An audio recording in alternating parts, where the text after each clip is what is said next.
Ribbit, ribbit. Got a new home for you.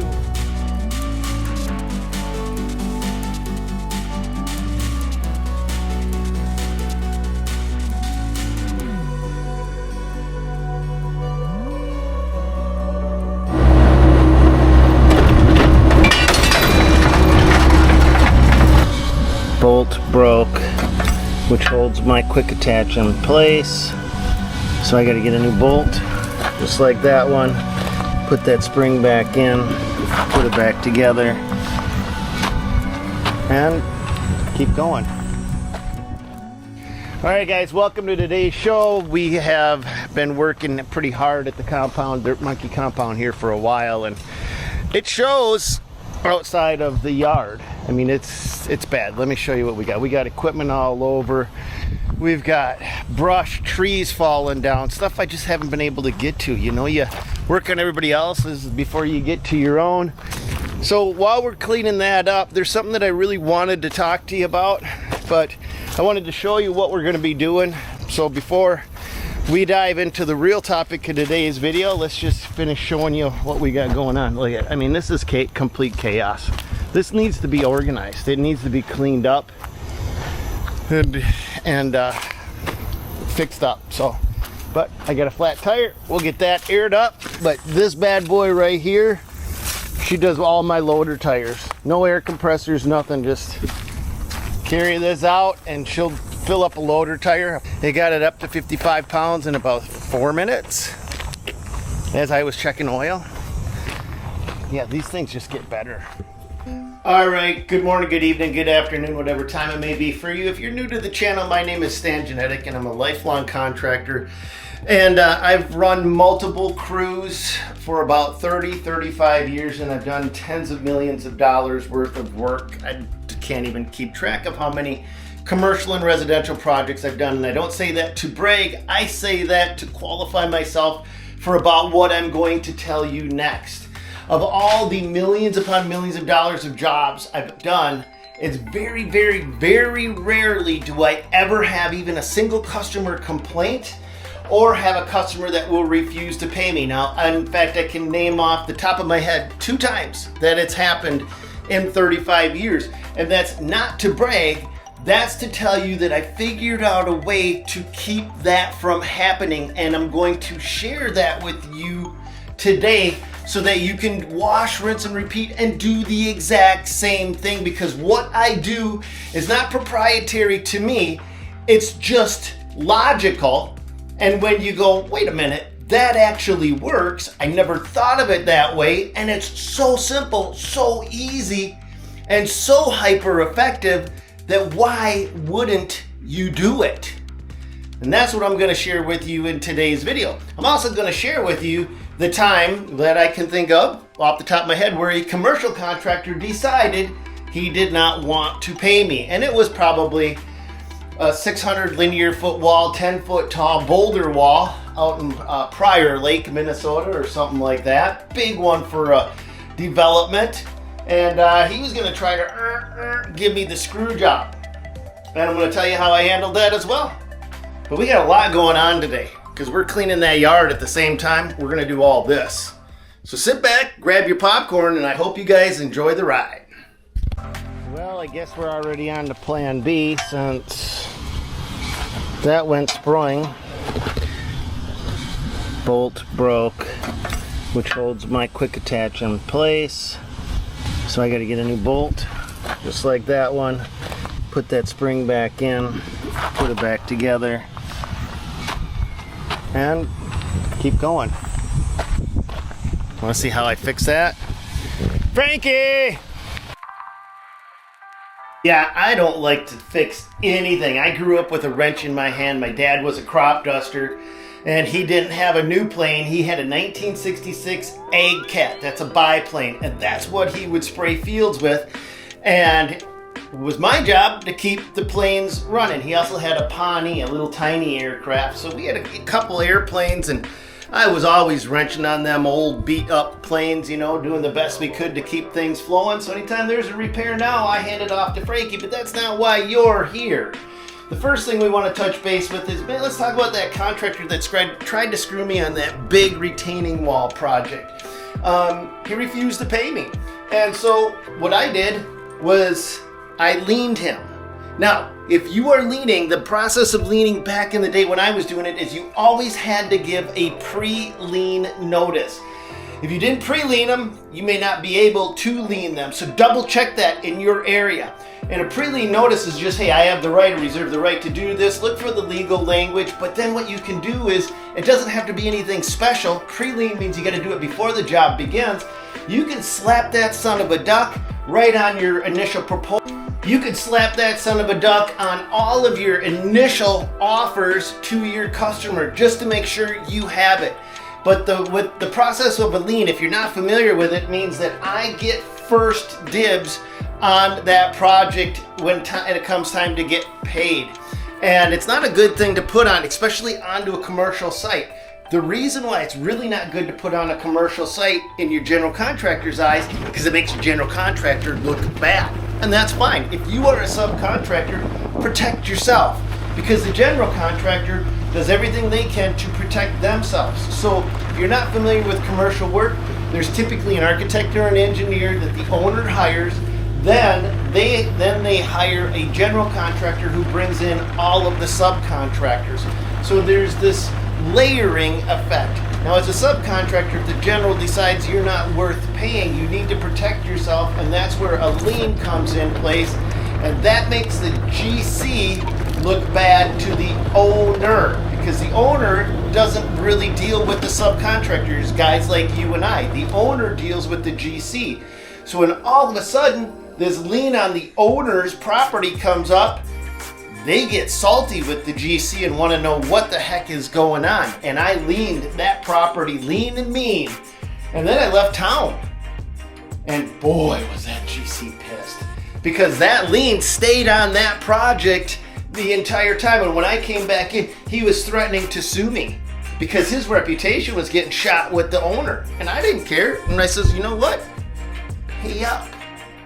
Protect yourself, you guys. If you are a subcontractor, put the steps in place to pay up. Now, sometimes on commercial sites, it doesn't make a difference how good a work you do. There are really bad GCs. There's great GCs, don't get me wrong. GC stands for General Contractor.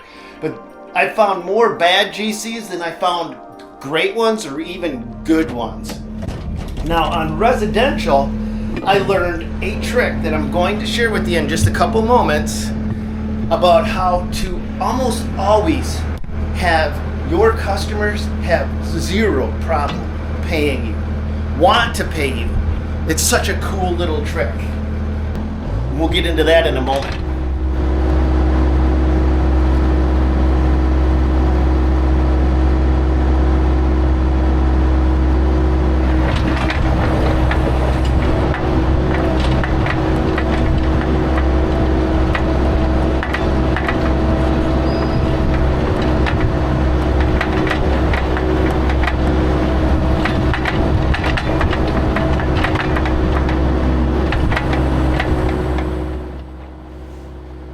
When I put this on, I didn't notice that I didn't have it hooked correctly into the quick attach. Let's see how this goes.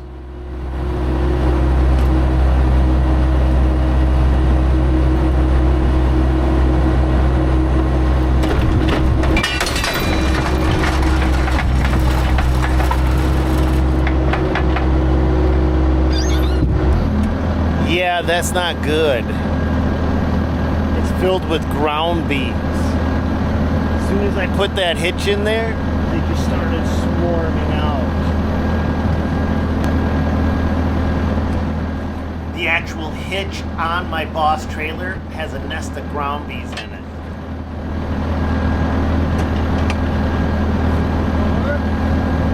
It's all filled with ground bees.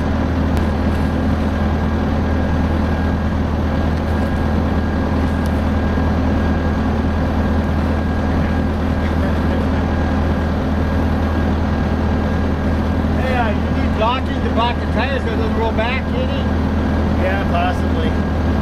We'll throw we'll throw just a couple blocks over there and just leave them for. Okay. I'll take the whole wheel. Yeah, okay.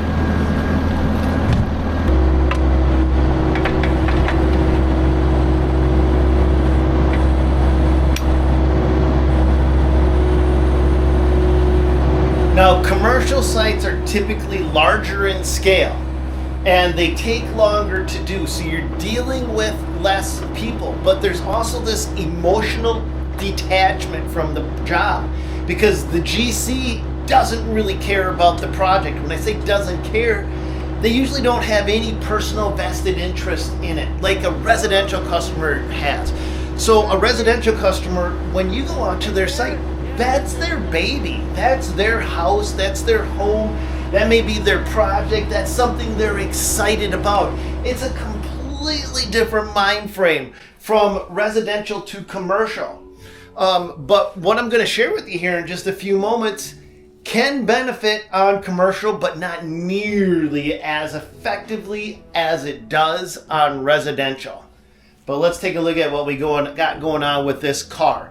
Now, in a moment, you're going to hear me call this car a Charger. And the reason I keep saying Charger is because I had a Charger right before I had this Challenger, and that shows you how much I ended up driving this thing. But take a look at this thing.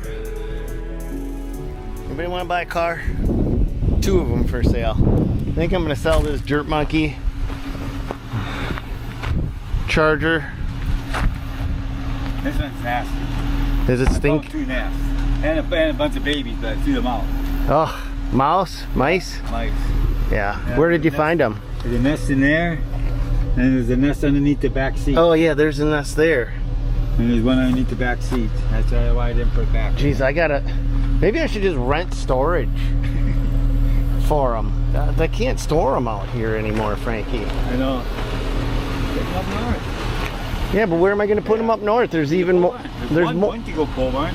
Yeah, but there's even more mice in there. Yeah. Well, I mean, you're gonna have mice in rental spots too. They're just gonna get in there. Maybe not as bad as it would be up north, but I'm just saying. It's something you don't want to ever forget to pay your rent, because then they keep them. Yeah, I don't want them keeping this car. Well, the Mustang too. Yeah, no. I'm thinking I'm just gonna sell them. I think this is a 2014 Charger, and I think the Mustang's a 24 as well. I think they're both the same year. And then we rebuilt them. Right, you added a lot to the Mustang. Added a lot to this one. We did a lift. We put truck tires on the back. We turned it into a Mad Max. Rhino lined the top of it. Put a light bar on the top of it. Yeah. Did the tires. This one sit a while because it's nasty even to try to clean it yet. I'm gonna use the shop vac and stuff and clean up. Yeah, go for it. But I'll just leave it parked here for. I love them rims though. Those are my favorite rims of all time. Looks like that big old lug, or that one chain. Looks like a chain sprocket. Yeah, and then that nut's holding it on. Yeah, that is cool. I don't know why, but I'd buy them for a truck any day. Yeah. Now, I started this video by telling you that I've done millions of dollars of work and ran multiple crews. On average, for a long period of time, I ran between 4 and 5 crews full-time, year-round. And there was one thing that absolutely stood out to me as very odd right out of the get-go. One of my crews never seemed to have any complaints at all. And that's Timmy's crew. You guys probably know who Timmy is. He's my business partner now. But back in the day when he was just a job foreman, he hardly ever got any job complaints. Like, never. I mean, it was unreal. And I'm like, what the heck is going on? And I would look at Timmy's work, and his work would be almost always flawless. But that doesn't make any difference, because I had other guys that had work every bit as good as Timmy's, but they would still get people that no matter what, you just can't make some people happy. So I'm thinking, what the heck is Timmy doing? And Timmy was just being Timmy. But Timmy does something different. Timmy absolutely cares. Not just about the job, but about the people he works with. So every chance he got, he would connect with that customer. He just wants that reassurance that I'm doing something that's going to make you feel good. And what I would pretty quickly realize was that connection was the pivotal thing that would make your customers happy and be joyous to pay you. And in fact, what I pretty soon realized is that when Timmy would leave a site, the customers would be bummed out. I had customers that would come to me and say, yeah, you know, I didn't really think much of it when you guys came, but I kind of miss you guys when you're gone. And I call it the 20-minute rule. And that's when I implemented it based off from Timmy. And Timmy, I would tell, hey, spend 20 minutes a day, every day, just talking to the customer. That's it. Now for Timmy, I'd have to say, you know, can you keep that down to 20 minutes? Because he would spend as much time as a customer wanted just to make sure that they felt good. Other guys, I would have to say, try to spend 20 minutes making sure that the customer, and it doesn't have to be about the job. Don't go out and talk about the job because the customer has other things going on in their life. Attempt to connect with the customer on anything that the customer is interested in. Maya Angelou said it best. A person will forget what you did, a person will forget what you said, but a person will never forget how you made them feel. So if you can make a customer feel like they are absolutely important to you, they're going to appreciate that, and they're going to have a very hard time picking apart your work. If one of your kids does something for you, and maybe it's not even the best thing possible, maybe one of your kids, and you can just see that they tried to do something, and maybe one of your kids tried to make you breakfast in bed, and they burnt the toast, and the orange juice is spilt, and the eggs are runny. Are you going to look at them and go, hey, you need to do better? Or are you going to be appreciative of that, of your kid at least attempting to do this thing for you? Think of your customers like that. Just make sure they know that you are doing the absolute best you possibly can. And when your customers feel really comfortable about you as a person and how much effort you're putting into their project, they're going to forgive a lot of the other things that happen. And I'm not saying to do mediocre work at best. I'm saying to do the best you possibly can, but also to do the best you can to connect with that customer on a deeper level. Make them feel and understand that their project is important to them, and that's what's going to make it easy to collect from customers. I hope that makes sense. I know I did a lot of talking in this video. We got another one coming up down the pipeline, and I hope you guys enjoy these projects that we do. I put a lot of effort into these for you guys. So, and I do see you guys commenting and helping on the algorithm, so thank you for that. And God bless you guys, and whatever you're working on, I hope it just turns out awesome. And I hope this information has helped you out in some way, shape, or form. Catch you guys on another one.